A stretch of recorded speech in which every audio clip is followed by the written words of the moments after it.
நோடி ஆரோக்கியத்தின் அடையாளம். Good afternoon, ladies and gentlemen. I am Ashwini. I am heading the Department of Biotechnology at KLE Society's S. Nijalingappa College, Bangalore. I am here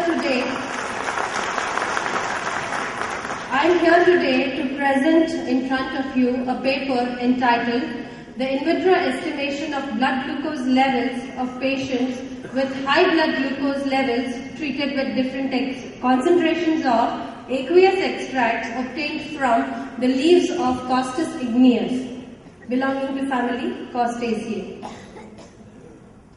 Well, most of you here are from the medical background, so I need not emphasize on the term diabetes. Diabetes is a very common disorder seen in human beings nowadays. Well, to be very precise about the topic, diabetes is a medical disorder, basically hormonal, wherein the body is not able to regulate the amount of sugar present in the body. There are basically two different types of diabetes. Type 1, which is genetically inherited, and type 2, which is the most common form of diabetes in India. Coming to the plant of interest, we have used Costus igneus for the study here. The plant belongs to family Costaceae. Next slide, please. Here in the background you can see the plant that we have used for our study. Next. The next slide here shows us the systemic classification of the plant, wherein the plant belongs to class Liliopsida, family Costaceae, and the specific epithet being igneus. The entire plant is not used for the study, only the leaves are used. Here the leaves are large, smooth, dark green color, and they have light purple undersides.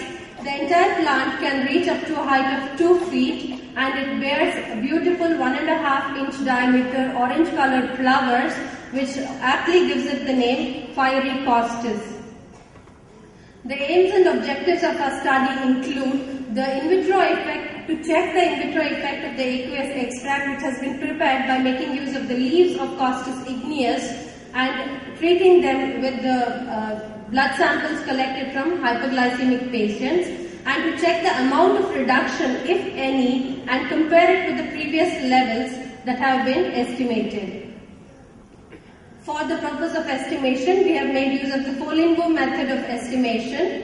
We have collected blood samples from patients suffering from diabetes at two different centers. That is, the fasting blood samples were collected at Panacea Hospital, Bangalore, and the health center at KLE Society's S. Nijalingappa College. We have collected samples from 10 donors, of which 5 are male and 5 are female, giving us a male to female ratio 1:1.